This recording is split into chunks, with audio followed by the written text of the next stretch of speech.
Feel real good and anxious, ready to go, and had a great summer. Coach, tell us about Billy Gonzalez. You guys lose him on your staff, but close relationship, great young coach. Just tell us about Billy. He's a great coach, and we wish him all the best. Coach, when I saw you down in Destin, I asked you about relating back to the SEC championship game the year before, how Alabama used that as a motivation, for the entire offseason. And I asked you what your team is using for motivation. You said you have to wait till summer to work out. So talk about the motivation of your team and have you sort of found something to impact the team. If I have, I won't share it with you. And I mean, that's in-house, and we're always going to try to motivate our team the best we can. And but that's certainly between us. That's not something we want out there. Coach, how much of a concern is it for you as a coach, this player-agent issue and inappropriate activity of the student athlete? It's been a concern for a long time, and I think it's being exposed. And I'm hoping some real positives come out of it, because some very terrible things are going to happen. There's only one way if there's a violation of law, a violation of policy, or violation of rules, and that's severe punishment and hold to it.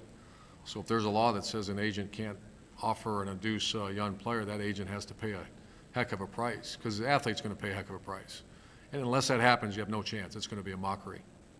And so I'm not a lawyer, attorney. I'm not the guy that writes the rules, but I understand there's a state law in 38 states that says if that happens, they go to jail. It can't be they have to go to jail. And that's the only way to stop it.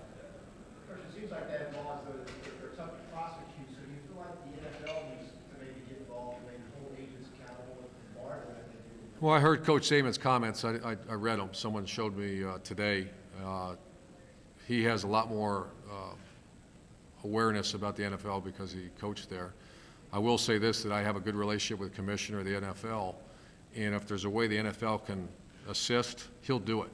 I can't say that previous because I didn't know, and the way things were headed, I'd say that probably wasn't a priority, but I think the relationship between pro and college is the bloodline of professional football. So I have more confidence probably than a lot of people do. I think it's being exposed, and if the NFL can help college, they will. If they can help them and they decide not to, then I'm probably with Coach Saban in saying that there has to be something done.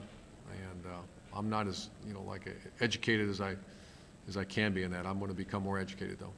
Coach, no disrespect whatsoever to what Tim Tebow did and what he meant to the program. But is it almost kind of like annoying that everyone's still asking about it and you're not focusing on this year and this team? No, I think it's earned. I've been very fortunate to coach some very good players in the past. Last year was a lot of Percy Harvin questions, and I hope we get to someday ask a lot of John Brantley questions when he leaves. That's not disrespect at all. And was I tired of it? Absolutely not. And it's part of the deal. And I've been at places and I've coached teams where people don't really know our players' names, and that's a little bit of an issue. Win as many. But I hope we keep recruiting great players. Is Bradley ready to handle? I think he is. I think the question is more of the surrounding cast. I think I have a real clear picture of what John Brantley can do. I don't have a clear picture of what the supporting cast can do. Last year you said, okay, who do you have? I was boom, boom, boom, boom. Here's our list of playmakers in order. Obviously the national championship year, I knew exactly who's ever 48. I got you screwed up here. There you go. The 08 team, Percy Harvin, it was Lewis Murphy right down the row. I hope it's Jeff Demps, Emmanuel Moody, and Rainey, and I just can't tell you in order. And that's training camp's going to be critical. Not as much for Johnny, but for the surrounding cast. And I think that's more the question than how is the offense going to adapt to John. It's going to be to the personnel around him. Coach, one of your rivals, of course, in the East, Tennessee. Can you comment about the transition there? Now you got a chance to speak to Coach Dooley. I have. A lot of respect for Coach Dooley. I didn't know him. We actually sat down and talked at length in wherever that was at Destin, and a very impressive young man.